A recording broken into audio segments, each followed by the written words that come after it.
नमस्कार दोस्तों, daily current affair की क्लास में आप सभी का स्वागत है। आज है 16 मार्च और 16 मार्च से संबंधित मोस्ट इम्पोर्टेंट करंट अफेयर की क्वेश्चनों को कवर करेंगे। साथ में पिछली क्लास का रिवीजन करेंगे।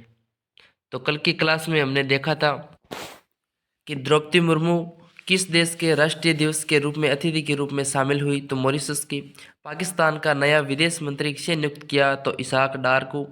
उपग्रह को कक्षा में स्थापित करने में विफल रही जापान की पहली निजी फर्म कौन सी बनी, तो वो बनी स्पेस वन। और सर रिचर्ड हेडली पदक जीतने वाले सबसे कम उम्र के क्रिकेटर कौन बने, तो सचिन रविंद्र बने न्यूजीलैंड की। किस राज्य द्वारा पोबी तोरा वन्य जीव अभयारण्य को गैर अधिसूचित किया जाएगा, तो असम के। दुनिया के पहले 3D प्रिंटेड मस्जिद का निर्माण कहाँ किया गया, सऊदी अरब में। और प्रधानमंत्री मोदी ने किस राज्य में कोचरब आश्रम का उद्घाटन किया, तो गुजरात में। किस राज्य में गोरसम कोरा महोत्सव का आयोजन किया गया, तो अरुणाचल प्रदेश में।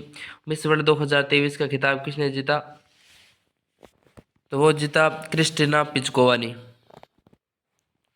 आज का पहला क्वेश्चन है, वन नेशन वन इलेक्शन पर बनी समिति ने अपनी पहली रिपोर्ट सौंप दी। इस समिति के अध्यक्ष कौन है, तो इसमें आपका राइट आंसर हो जाएगा भारत के पूर्व राष्ट्रपति Ramnath Kovind.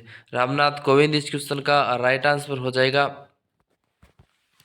One nation one election के लिए बनी समिति ने अपनी रिपोर्ट राष्ट्रपति द्रौपदी मुर्मू को सौंप दी। इस समिति का गठन पूर्व राष्ट्रपति रामनाथ कोविंद की अध्यक्षता में किया गया था। इस पैनल का गठन 2 सितंबर 2023 को किया गया था।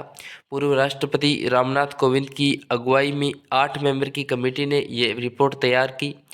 इस समिति से पूर्व राष्ट्रपति के अलावा गृह मंत्री अमित शाह और पूर्व सांसद गुलाम नबी आज़ाद भी शामिल थे। तो सारे दोस्त ध्यान में रखेंगे। ऑप्शन एल से संबंधी हम देखें तो वर्तमान में आपके गृह मंत्री हो जाएंगे अमित शाह, प्रधानमंत्री और नीति आयोग के अध्यक्ष हो जाएंगे आपके नरेंद्र मोदी, और वर्तमान में भारत की वित्त मंत्री कौन है, तो निर्मला सीतारमण। ठीक है दोस्तों, ध्यान में रखेंगे। अगला क्वेश्चन है, हाल ही में 10 नई वंदे भारत ट्रेनों के संचालन के साथ अब भारत में कितनी वंदे भारत ट्रेनें चल रही है, राइट आंसर हो जाएगा 102। वर्तमान में भारत में आज तक 102 ट्रेनें हो गई है वंदे भारत एक्सप्रेस। हाल ही में अहमदाबाद में 10 नई वंदे भारत ट्रेनों को शामिल किए जाने के बाद अब पूरे भारत में कुल 102 वंदे भारत ट्रेनें चल रही है, जो देश में 250 से अधिक जिलों को कवर कर रही है। वंदे भारत एक स्वदेशी रूप में डिजाइन और निर्मित सेमी हाई स्पीड स्वचालित ट्रेन है। वहीं बात करते हैं देश की पहली वंदे भारत एक्सप्रेस ट्रेन को फरवरी 2019 को नई दिल्ली, कानपुर, इलाहाबाद, वाराणसी मार्ग पर पीएम मोदी द्वारा हरी झंडी दिखाई गई थी। तो ध्यान में रखेंगे, इसी 10 नई ट्रेनों के साथ भारत में कुल अब 102 वंदे भारत ट्रेनें चल रही हैं।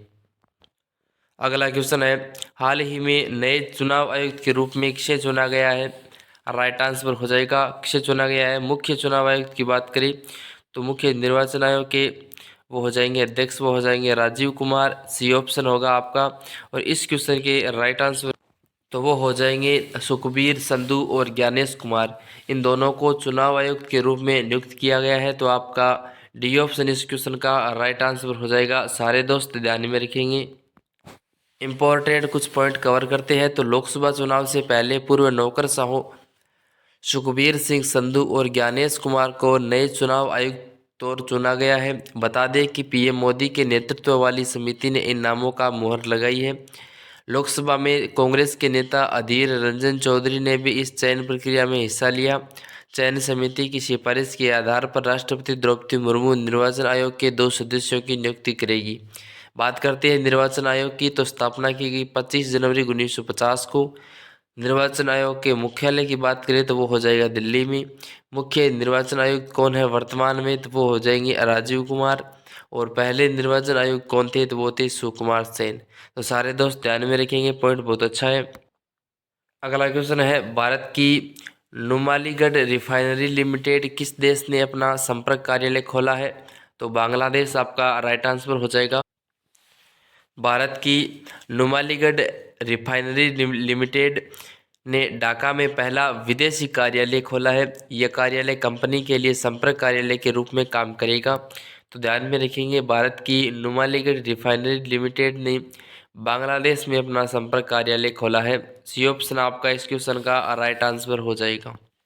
इससे संबंधित एक परियोजना बांग्लादेश और भारत मैत्री पाइपलाइन परियोजना, इसके बारे में बात करते हैं। तो भारत और बांग्लादेश मैत्री पाइपलाइन परियोजना का उद्घाटन 18 मार्च 2023 को भारतीय प्रधानमंत्री नरेंद्र मोदी और बांग्लादेश के प्रधानमंत्री शेख हसीना द्वारा संयुक्त रूप से किया गया था। यह परियोजना बांग्लादेश की सीमा पार पाइपलाइन से पेट्रोलियम उत्पादों की आपूर्ति करने के उद्देश्य से संचालित की जा रही है। वहीं बात करें तो नुमालीगढ़ रिफाइनरी लिमिटेड की, तो नुमालीगढ़ आपके रिफाइनरी लिमिटेड है। इनकी स्थापना 22 अप्रैल 1993 को एक कंपनी के रूप में की गई थी। इसकी स्थापना 15 अगस्त 1985 को हस्तांतरित ऐतिहासिक असम समझौते में किए गए प्रावधानों के अनुसार की गई। तो ध्यान में रखेंगे सारे दोस्त। अब बांग्लादेश के बारे में इम्पोर्टेंट कुछ पॉइंट कवर करते हैं। तो बांग्लादेश की राजधानी हो जाएगी इसमें ढाका, मुद्रा हो जाएगी बांग्लादेशी टका, प्रधानमंत्री है वर्तमान में शेख हसीना और राष्ट्रपति है मोहम्मद शाहबुद्दीन। बात करते हैं बांग्लादेश की, तो बांग्लादेश का आधिकारिक नाम पीपल्स रिपब्लिक ऑफ बांग्लादेश है। बांग्लादेश में 98% से अधिक लोग बंगाली भाषा बोलते हैं, जो यहाँ की आधिकारिक भाषा है। वही बात करते हैं बांग्लादेश का राष्ट्रगान की, तो अमर सोनार बंगला नोबेल पुरस्कार से सम्मानित गुरु रविंद्रनाथ टैगोर ने लिखा है। क्या आपको पता है सुंदरवन दुनिया का सबसे बड़ा सदाबहार वन है, जिसका 40% हिस्सा भारत में और 60% हिस्सा बांग्लादेश में है। और बता दें कि आपको बांग्लादेश का कॉक्स बाजार बीच दुनिया का सबसे बड़ा बीच है। ध्यान में रखेंगे, कॉक्स बाजार है बीच है, वो दुनिया का सबसे बड़ा बीच है जो बांग्लादेश का है। ठीक है दोस्तों, ध्यान में रखेंगे। अगला क्वेश्चन है, हाल ही में केंद्र सरकार ने किस दिन को हर वर्ष हैदराबाद मुक्ति दिवस मनाने का निर्णय लिया? तो 17 सितंबर को। ये ऑप्शन आपका राइट आंसर हो जाएगा। 17 सितंबर 1948 को ऑपरेशन पोलो के तहत भारत के तत्कालीन गृह मंत्री सरदार वल्लभ भाई पटेल के प्रयासों से पूरे राज्य को आज़ादी मिल गई। इसी दिन हैदराबाद को आज़ाद कराने वाले शहीदों को याद में यह दिन मनाया जाएगा, जो कि आपके केंद्र सरकार ने जारी किया है कि हर वर्ष हैदराबाद मुक्ति दिवस मनाया जाएगा 17 सितंबर को। ऑप्शन संबंधी इम्पोर्टेंट डेज देखें तो 23 जनवरी को कौन सा डे मनाया जाता है? तो पराक्रम दिवस मनाया जाता है। वही बात करते हैं 15 नवंबर की, तो जनजातीय गौरव दिवस मनाया जाता है 15 नवंबर को। और बात करते हैं 26 दिसंबर की, तो 26 दिसंबर को आपके वीर बाल दिवस मनाया जाता है। तो ध्यान में रखेंगे, चारों आपके ऑप्शन वेरी मोस्ट इंपॉर्टेंट है, सारे दोस्त ध्यान में रखेंगे। अगला क्वेश्चन है, कृषक उन्नति योजना किस राज्य ने लागू की? राइट आंसर हो जाएगा छत्तीसगढ़। छत्तीसगढ़ आपका राइट आंसर हो जाएगा। कृषक उन्नति योजना लागू की गई छत्तीसगढ़ के द्वारा और यहाँ के मुख्यमंत्री ने यह योजना लागू की है। बात करते हैं छत्तीसगढ़ के बारे में एक्स्ट्रा फैक्ट, तो राजधानी हो जाएगी रायपुर, मुख्यमंत्री है वर्तमान में विष्णुदेव साय, राज्यपाल है यहाँ के विष्णु भूषण हरिचंदन। बात करते हैं छत्तीसगढ़ की लोकसभा सीट की, तो 11 हो जाएगी। राज्यसभा सीट है कुल 5। नेशनल पार्क यहाँ की कौन कौन से है? तो इंदिरा नेशनल पार्क हो जाएगा, कागेर नेशनल पार्क हो जाएगा, गुरु घासीदास नेशनल पार्क हो जाएगा। वही बात करते हैं प्रमुख पर्व की छत्तीसगढ़ के, तो हरेली पर्व हो जाएगा, छेरा पर्व हो जाएगा। करंट अफेयर से संबंधित कुछ क्वेश्चन देखें तो eco friendly world life project उद्घाटन किसने किया? तो प्रधानमंत्री नरेंद्र मोदी ने छत्तीसगढ़ में किया। छत्तीसगढ़ के प्रथम उप मुख्यमंत्री के पद पर किन्हें नियुक्त किया गया? तो टी.एस. सिंहदेव को नियुक्त किया गया। वही बात करते हैं विष्णुदेव साय के नेतृत्व वाली सरकार में अवैध धार्मिक धर्मांतरण को रोकने के लिए कानून लाने की तैयारी कर रही है। और छत्तीसगढ़ ने महिलाओं को 1000 मासिक सहायता प्रदान करते हुए महतारी वंदन योजना की शुरुआत की हाल ही में। और छत्तीसगढ़ ने रामलला दर्शन योजना शुरू की, जो सालाना 20,000 निवासियों को अयोध्या की मुक्त तीर्थ यात्रा प्रदान करती है। तो ध्यान में रखेंगे करंट अफेयर के इंपॉर्टेंट क्वेश्चन।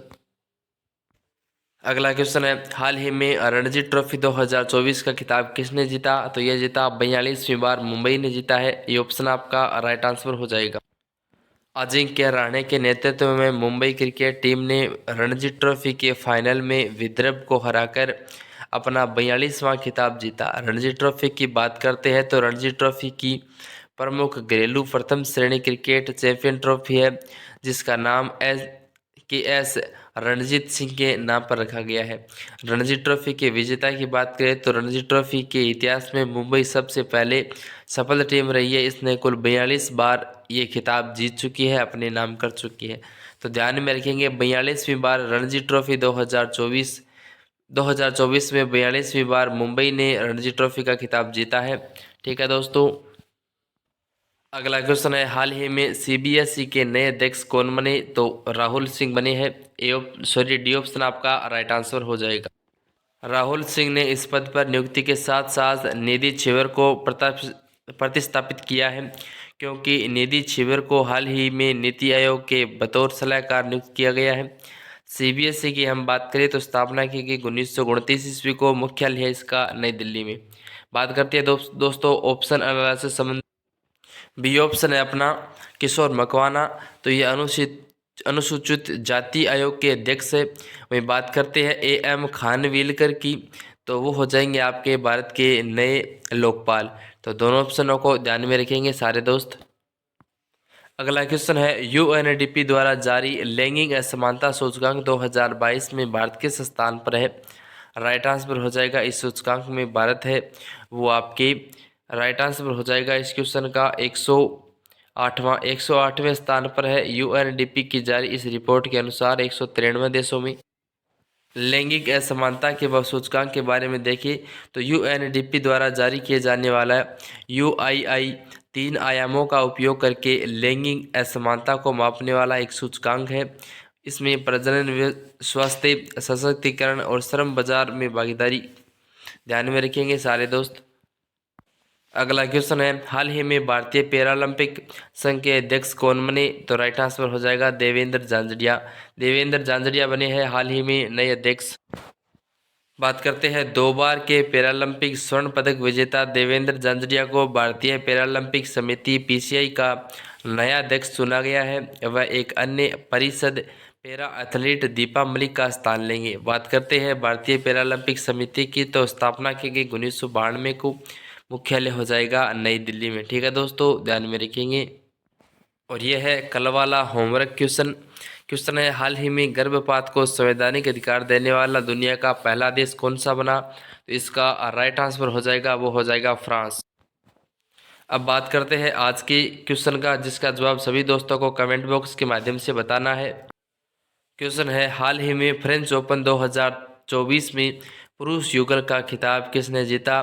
क्या होगा राइट जवाब? कमेंट बॉक्स के माध्यम से अपना रिएक्शन करना, साथ में यह भी बताना आज की क्लास आपको कैसी लगी। इसी प्रकार डेली करंट अफेयर से जुड़ने के लिए अपने चैनल को सब्सक्राइब कर लीजिए, बेल आइकन को प्रेस करके अपने दोस्तों के साथ ज़्यादा से ज़्यादा शेयर कीजिए। बाकी वीडियो देखने के लिए बहुत बहुत धन्यवाद। जय हिंद, जय भारत।